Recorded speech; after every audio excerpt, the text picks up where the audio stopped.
출애굽한 이스라엘 백성들은 지금 시내 광야죠. 시내산 앞에 진을 쳤습니다. 하나님께서 모세를 통해서 이스라엘 백성들을 내 소유 제사장 나라 거룩한 백성으로 언약을 세우십니다. 이것을 시내산 언약이라고 부릅니다. 이스라엘 백성들이 언약 백성, 하나님의 소유가 되어지고 제사장 나라가 되어지고 거룩한 나라가 되어지는데 그들이 한 것이 있습니까? 아무것도 없습니다. 독수리 날개 위에 얹혀온 그것뿐입니다. 모세는 하나님의 말씀을 그대로 그들 가운데 진술했습니다. 이스라엘 백성들은 이 하나님의 말씀을 듣고 그들이 온전히 그대로 행하겠다라고 대답했습니다. 그래서 시내산 언약은요, 인격적인 관계입니다. 인격적인 계약입니다. 그래서 성경은 이 시내산의 언약, 이스라엘 백성들과의 언약을 하나님과의 결혼에 비유합니다. 하나님은 빽빽한 구름 가운데서 임하셔서 백성들이 모두 지켜보는 가운데서 모세와 대화하시겠다라고 말씀하셨습니다. 하나님께서 직접 강림하시는 것이죠.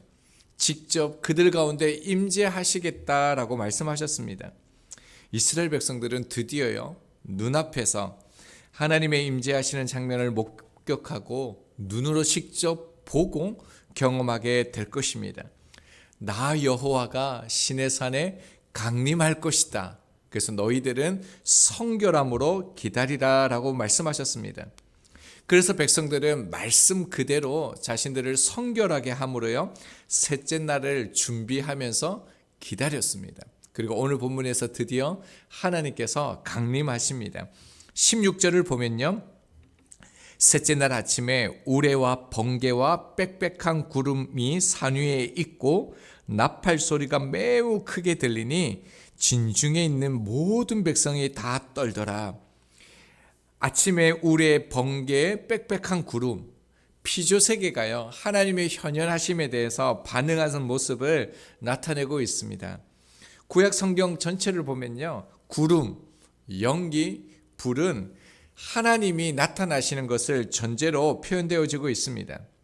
나팔 소리가 울리자 권능과 위엄으로 시내산에 하나님께서 강림하게 되어집니다. 하나님의 영광과 위엄을 보자 어떻습니까? 모두가요, 두려움과 전율에 사로잡히게 되어집니다.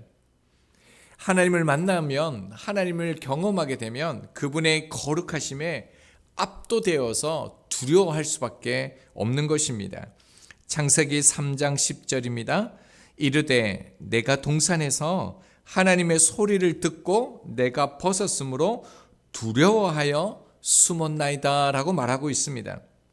아담이 범죄하기 이전에는 하나님과 친밀했습니다. 하나님과 함께 했습니다.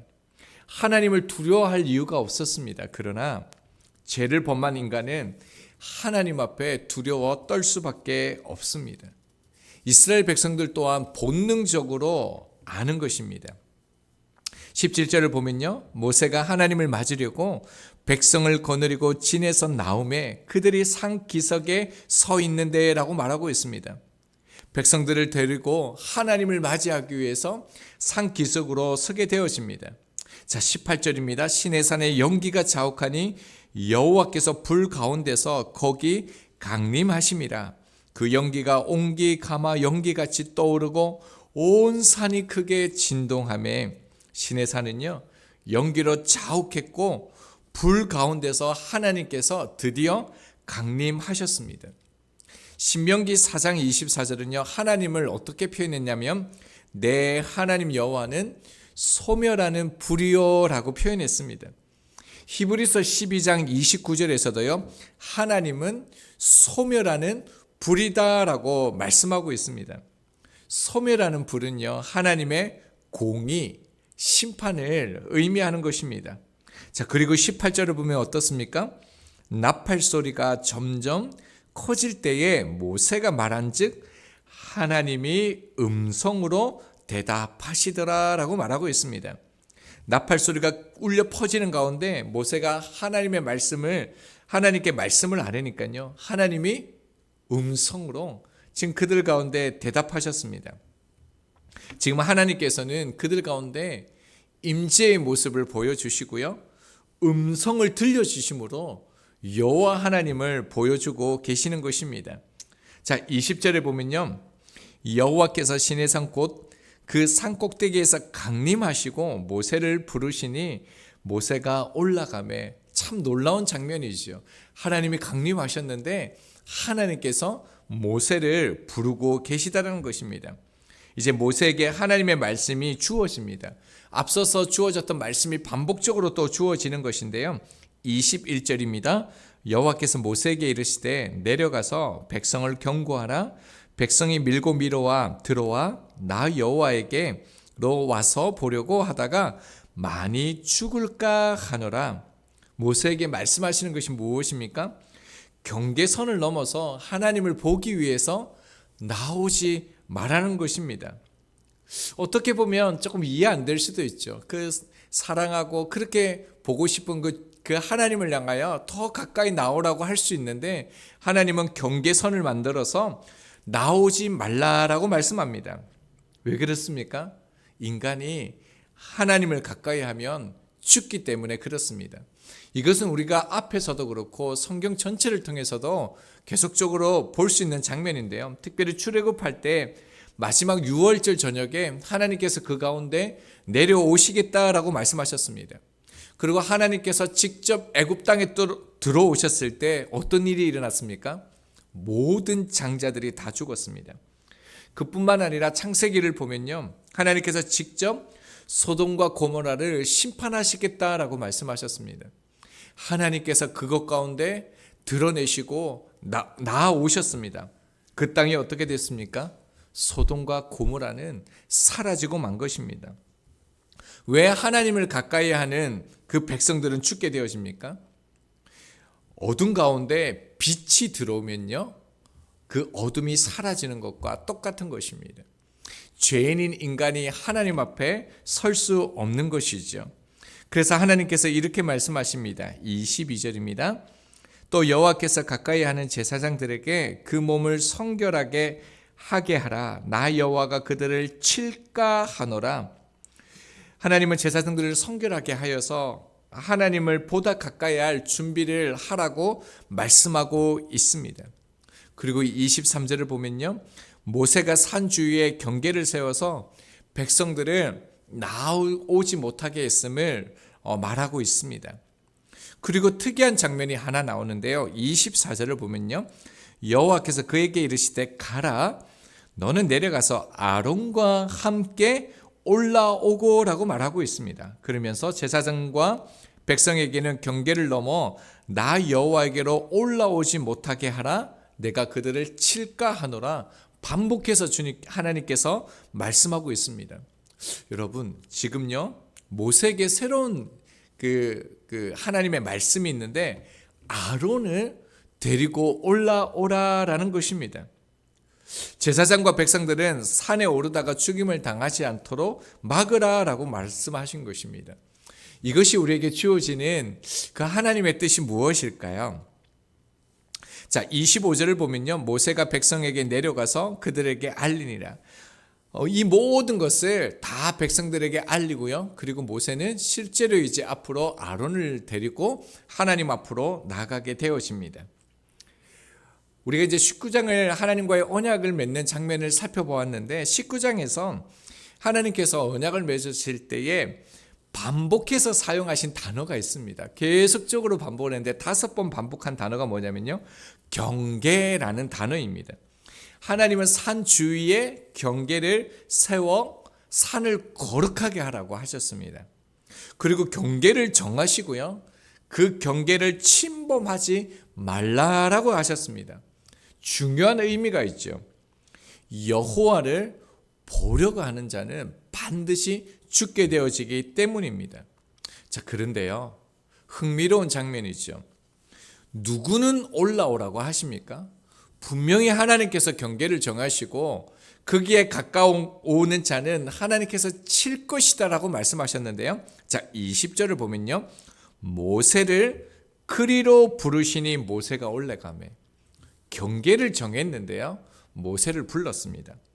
자, 그리고 또 한 사람이 나오죠. 24절입니다. 여호와께서 그에게 이르시되 가나 너는 내려가서 아론과 함께 올라오고, 또 한 사람은 누구입니까? 아론입니다. 이 장면이 참 중요한데요. 모세와 아론은 중보적인 역할로 지금 하나님 앞에 나아가고 있습니다. 하나님께서 말씀을 주실 때에 이스라엘 백성들과 모세와 아론을 구분하고 있는 것을 우리가 볼 수가 있습니다. 그러니까 이스라엘 백성들 하나님 사이에 지금 누가 있습니까? 모세와 아론이 지금 중재자로 서 있는 것입니다. 여러분, 절대로 하나님을 보고는 살 수 있는 사람이 없습니다. 그런데 이 장면이 우리 가운데 주어지는 것이 무엇입니까? 앞으로요, 하나님을 보고도 살 수 있는 방법이 있다라는 것입니다. 소멸하신 불이신인 그 거룩하신 공의와 심판자이신 하나님 앞에 나아가 하나님을 볼 수 있는 방법이 있다라는 겁니다. 아론은 나중에 최초의 대제사장이 되어지죠. 대제사장은 1년에 한 번 백성들의 죄를 가지고 지성소에 들어가게 되어집니다. 이 대제사장이 누구를 상징합니까? 히브리서 4장 14절입니다. 그러므로 우리에게 큰 대제사장이 계시니 승천하신 이 곧 하나님의 아들 예수시라. 우리가 믿는 도리를 굳게 잡을지어다. 대제사장은요, 예수 그리스도를 상징합니다. 그리고 모세는 누구를 상징합니까? 우리가 앞에서 계속적으로 살펴보았던 것처럼 역시 예수 그리스도를 상징합니다. 여러분, 시내산 언약이 왜 중요하면요, 이제 이 장면에서 그리고 20장, 21장, 22장, 24장까지 계속적으로 드러나게 되어지는데, 하나님께서 시내산 언약을 통해서 백성들에게 말씀하시는 것이 있습니다. 먼저는요, 예수 그리스도를 통해서 하나님을 보지도 않고도요, 하나님을 알 수 있다는 것입니다. 요한복음 14장 9절입니다. 예수께서 이르시되 빌립아, 내가 이렇게 오래 너희와 함께 있으되 네가 나를 알지 못하느냐? 나를 본 자는 아버지를 보았거늘 어찌하여 아버지를 보이라 하느냐라고 말씀합니다. 요한복음에서 계속적으로 주님께서 강조하시는 것이 무엇입니까? 아버지와 내가 하나다라는 것입니다. 그래서 주님을 본 자는요, 하나님을 보았다라고 계속적으로 주님께서 강조하시고 말씀하시는 것입니다. 이것이 시내산 언약을 통해서 우리 가운데 주어지는 약속입니다. 언약의 백성에게 주어지는 하나님의 은혜이지요. 거기서 그런데 이 시내산의 언약이 끝나지 않습니다. 여러분, 예수님을 통해서요, 소멸하시는 불, 여호와 하나님을 직접 보고도요, 죽지 않을 수 있다는 겁니다. 중보자이신 예수 그리스도를 통해서 하나님을 보고도요, 살 수 있는 것입니다. 우리는 예수 그리스도를 통해서 소멸하시는 그 불이신, 그 존귀하신 거룩하신 그 하나님을 보게 될 것이라는 겁니다. 누가요? 언약의 백성. 그런데 이 일을 위해 예수 그리스도께서 반드시 하셔야 할 일이 있습니다. 빌립보서 2장 7절과 8절입니다.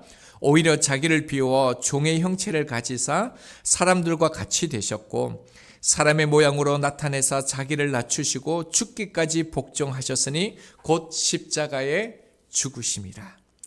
예수 그리스도의 낮아지심입니다. 이것을 신학적인 용어로 그리스도의 비하라고 말하죠.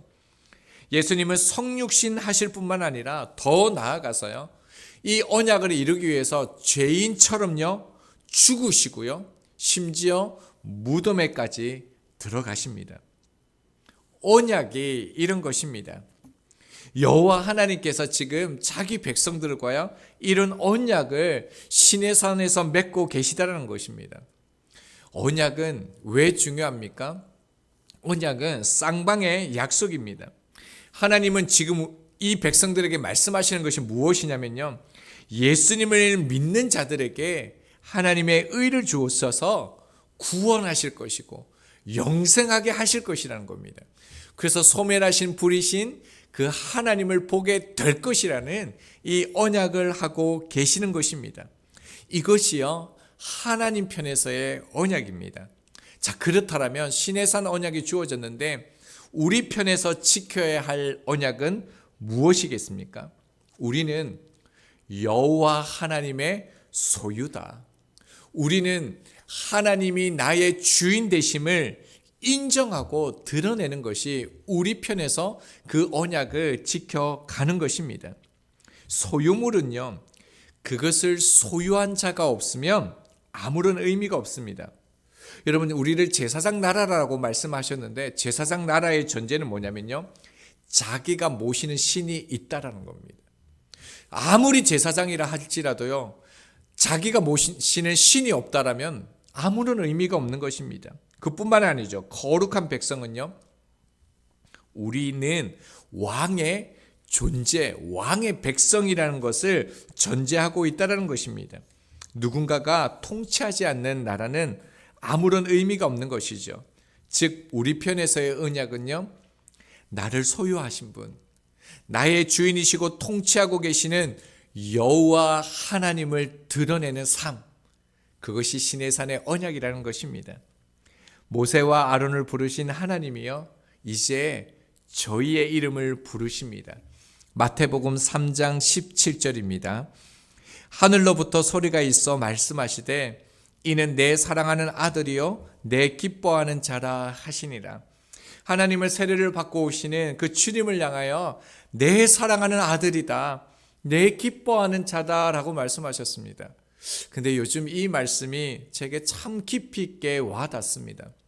왜냐하면요, 그리스도인 안에 있는 자들에게 하나님께서 주신 음성이기 때문에 그렇습니다.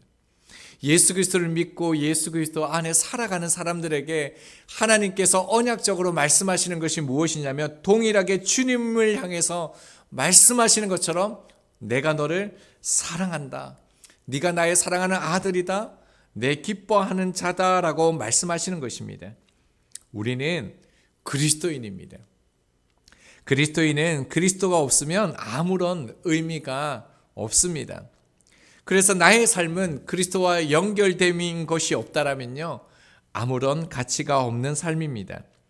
그리스도인은 그리스도의 그 형상을 통해서만 설명되어질 수가 있습니다. 혹시 시인과 천장의 그 풍경이라는 노래를 아십니까?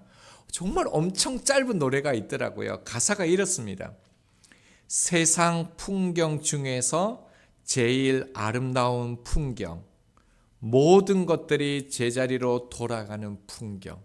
이게 노래였습니다. 계속 반복하더라고요. 한 번 더 알려드리겠습니다.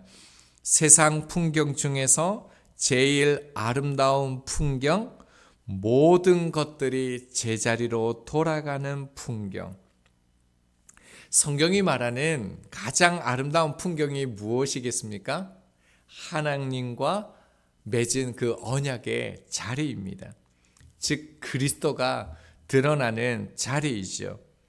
믿음은 자기 자리를 알고 있는 것입니다. 주님처럼 그런 아름다운 풍경이 있는, 오늘요 멋진 풍경 하나 남기는, 하나님의 자리로 돌아가는, 그 자리에서 예수 그리스도를 드러내는 그런 풍경이 있는 오늘 이날 되기를 소망합니다.